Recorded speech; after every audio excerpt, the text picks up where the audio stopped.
Hi everyone. We'll be looking at some work examples to consolidate what we learned in chapter 7. To date, we've gone through different processes including polytropic, isobaric, isochoric, isothermal, and isentropic processes.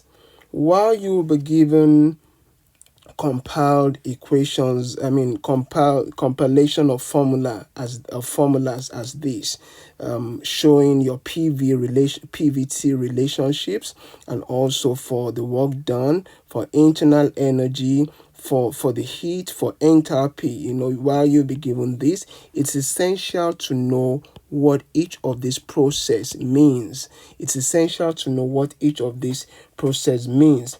So in chapter 7, we studied 3 cycles: Carnot cycle, diesel cycle, and Otto cycle. What is peculiar about each cycle is that there's a sequence of 4 of these processes. This process, 4, not all of 4. So usually it's a chore. You see that it's 4, which will be from this. 4 of these processes are usually contained in the cycle. So let's look at the first example 7.1. Example 7.1. One thing I want to take note of as we move on is, first, if you can, I will advise, or want to take a snapshot or something, have this particular page somewhere so that you can always go back and refer to the appropriate formula for you to solve the problem that you've been provided. So take note of that. And then the next thing is that whenever you're given any of this any equation, any question like this that has to do with any of the cycles we'll be looking at, the first thing you want to do is you want to write down the known and the unknown values, as we typically do for any problem that we solve. The second thing you want to do is you want to sketch the cycle. So because if you don't sketch the cycle, you can easily get confused. Before we move on, I want to add a couple of things that weren't indicated in this question. The first one is that the gamma value is equal to 1.4. That is the gamma value. The second thing that we missed out, we'll see, which is the R value. We'll see as we move on. But I haven't noted that. Let's look at the question. It says 1 kilogram of air. So we have M. It's taken through a Carnot cycle. So we know the components of Carnot cycle: isothermal.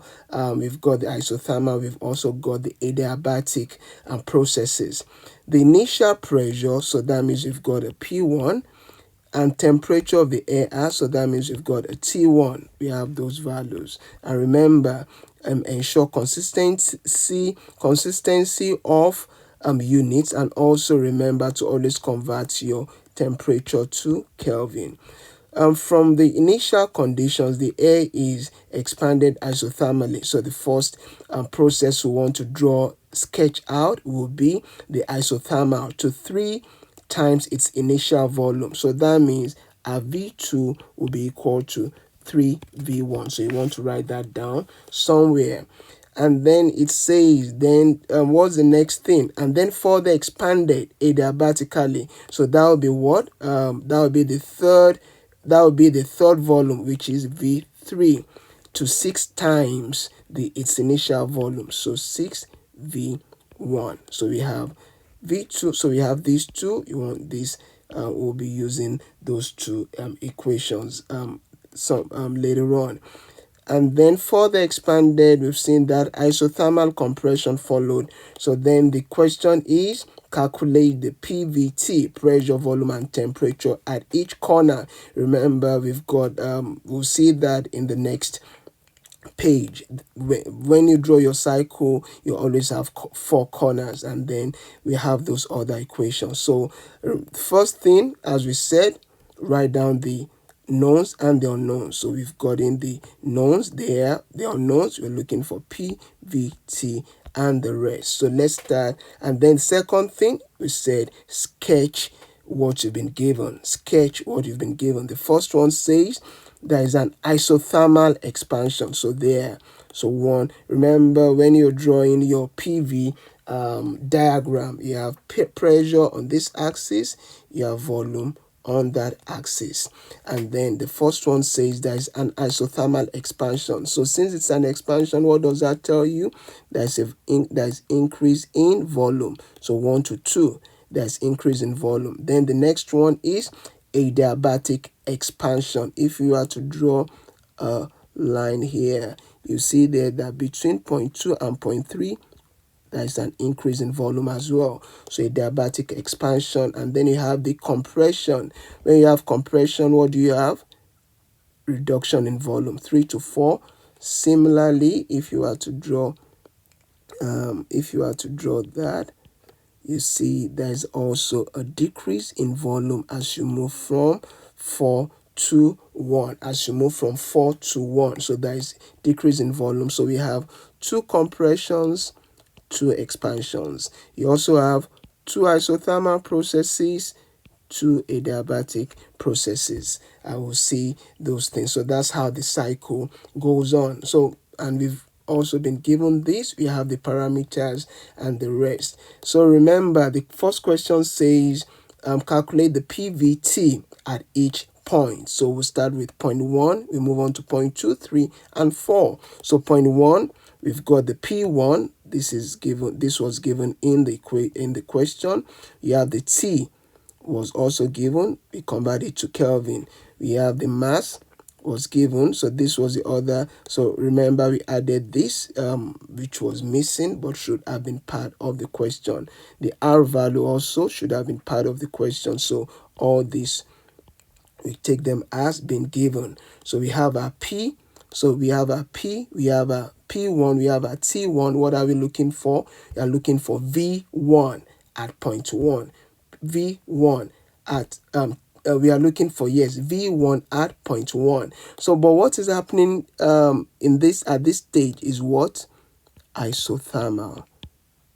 And if we go back to our working formula, so isothermal, what is the relationship, PV relationship for isothermal?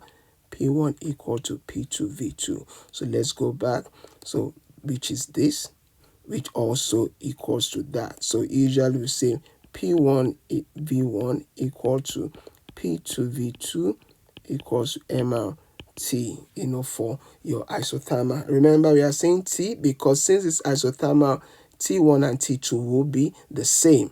So let's go back to this. So we have our 1, so we have those values, mass, which is 1, R value, T, we have a P, and this gives us our V value. So we have a PVT. Let's move on to point 2. The first thing that should be obvious for point 2 is what? Since it's isothermal, T should be the same. So since it's isothermal, T1 equals T2. So we have our T value. What are we looking for? What are the other things that are missing? V and P. The V should also be easy peasy because all we need to do is go back there. V2, we know our V1. So if we plug that in, we have that. So looking at this, we have our T2, we have our V2. How about P? We go back to this formula for isothermal. So if we do that, we should have our P value. So we have our P value. So P value, we have our TV. So PVT at point 2. So we've done PVT at point 1, PVT at point 2. So point 1 is sorted, point 2 is sorted. Let's move on to point 3. So point 3, how do we get to point 3? It's through an adiabatic process. Let's move on to point 3. Remember, at the very beginning of the question, we got this as well. So we got this. So if you have this, it's easy. And we already have our V1. It should be easy to get our V3. So that's the first thing we got. The next thing is what for point 3, what process is occurring at point 3? What process is occurring or is ending at point 3? Let's go back to that. It is an adiabatic process. Go back to your equation given. Where is adiabatic? This. You might be wondering, but what you have here says isentropic. Remember, in one of our previous classes, we've indicated that your isentropic is also known as reversible adiabatic process. So it means that whatever equation you use for isentropic is the same you use for adiabatic process. So if we take all these values here, PVT relationship, we can use it too. So that's what has been used to calculate our P3. Remember, we've gotten our V3 from the previous this relationship, and then we can calculate our P. We can calculate our T3 from the formula as well. So that's how we have our PVT. Now let's go to point 4. But to get point 4, let's look at what process is occurring what process is occurring at point 4, starting or ending. What is the process? So we have 4. So it's a process that is starting at point 4 is what? Adiabatic. We have adiabatic compression happening. But the easiest thing for us to do is to continue the sequence. Remember, we started 1, 2, 3. So the best thing for us is, instead of jumping to this adiabatic, let's rather look at 3 to 4 isothermal compression. 3 to 4. So whatever we learned from 3 can be used to unpack 4. So let's use isothermal compression to solve that. So point 4. So since it's isothermal compression, what's the first thing that comes to mind? T3 equals to T4. So you have a T value. What's the next thing that comes to mind as we've previously solved? We always have that. So the next thing, so this, we've talked about this before, but there's one more thing I want you to look at here. And this is why I said always sketch the cycle. If you sketch the cycle, you'll be able to establish this relationship. I alluded to that earlier on, that there are 2 parallel processes taking place. So what are the parallel processes? These are what I mean by parallel processes. 1, 2, 4, 3 are parallel processes. 1, 4, 2, 3 are parallel processes. So 1 to 4, which is 1 to 4 or 4 to 1, which is an adiabatic compression, is parallel to 2 to 3, which is adiabatic expansion. So based on that, we can establish this relationship. V4 over V1 will be equal to V3 over V2. So that's how this equation has been established. So parallel equations. What that means, parallel processes. What that means is that if you are given another question, or even with this, you can also do the same thing for these 2 parallels. 1, 2, 4, 3. 1, 2, 4, 3, or 3, 4. So you can do that as well. So take note of that. So that's how we got this. So using this relationship, we can get our V4 value. How did we get our T value? Remember, it's isothermal. That's how we got our T4. How did we arrive at this V value? Look at parallel adiabatic conditions. So that's how we arrived at that. And then how do we get our P value? Remember, it's isothermal, so we use that equation. So that's how we got our P value. So that's how we do that. So let's move on. So we have PVT at point 4 as well. So the next question is thermal efficiency. How do we get thermal efficiency? You look at the point of high temperature or the highest temperature, the point of coldest temperature. Remember, we looked at that in class. And how do we locate that?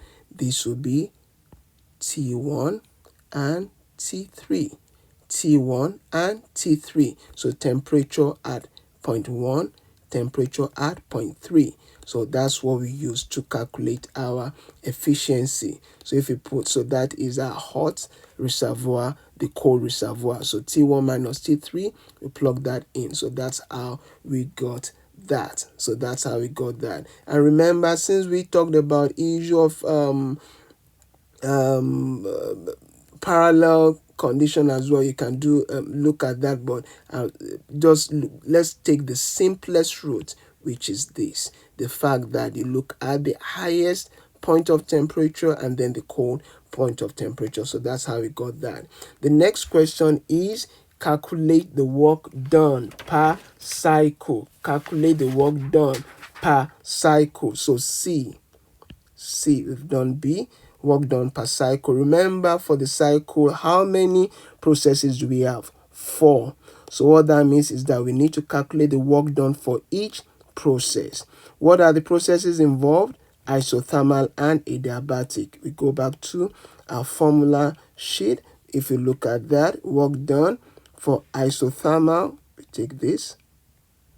Work done for adiabatic, we take that.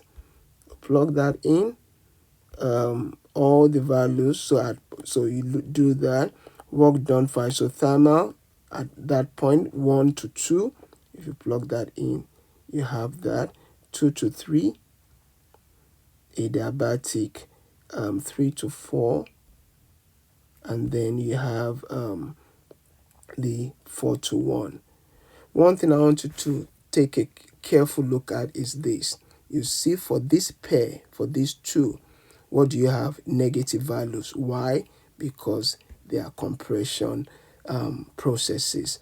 And for these two are positive. Why? Because they are expansion processes. So see, that's how there are other routes. You can look at those two other way of calculating that later on. But let's look at the final question, the work ratio. You'll be given this formula as well. The formula says work ratio is net work done. Net work done also means total. That is what it means, total work done. So we've calculated that previously there, and then divided by positive work done. So that means it's only positive work done are only at expansion processes. So we add those. That's how we got that. So let's take a pause here, go through this again, try and assimilate it so that we'll be able to carry over the knowledge acquired from question 7.1 to question 7.2. All the best. See you in a moment.